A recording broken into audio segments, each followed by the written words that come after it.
Okay, so some of the commercials that we just saw were political ones, right? There are so many right now.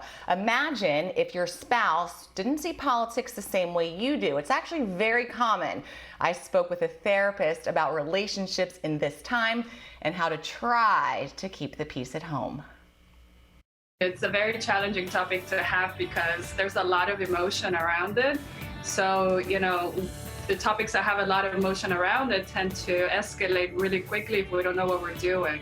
A lot of decisions that we make that you don't necessarily think are political do go back to certain values that could align with politics. Does that surprise you that husbands and wives have successful marriages despite all of that? So, in my household, we have some political differences and we make it work. Yeah. And I see a lot of people that can do that. A lot of relationships are not built around just political values, but there are other values, right, that we have in terms of how we align ourselves, in terms of how we want our families to be, lifestyles, and a lot of different aspects.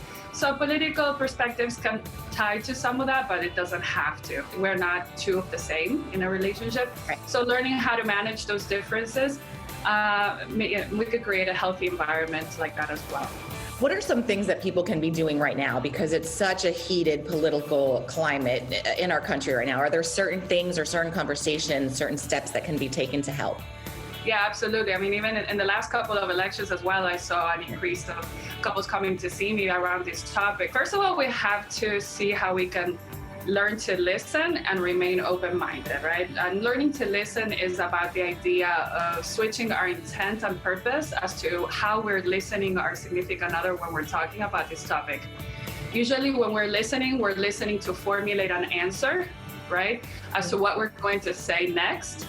And when the topic is very heated and emotional like this one, switching that idea of, okay, I'm going to put my thoughts away for a minute and I'm going to really try to listen to my significant other. When you win individually, your relationship as a whole loses, because a relationship is of two people. I would say also trying to find good facts, not believing everything that we read, every headline. Right. There's a lot of not good information out there. Social media has become a hub of people reading news, but at the same time, not everything is real. So making sure that you find good sources, because that helps to keep the conversation more objective and neutral.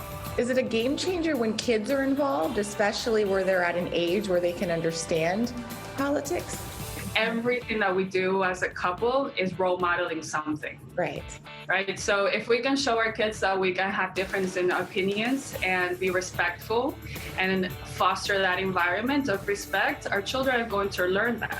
And finally, of course, I would say avoid the topic. Your relationship was probably not built around political topics. Right. And it may not continue to be something that is the foundation of your relationship. You have some great advice. I know couples everywhere are very appreciative right now. Thank you so much for joining us here on Six in the Mix.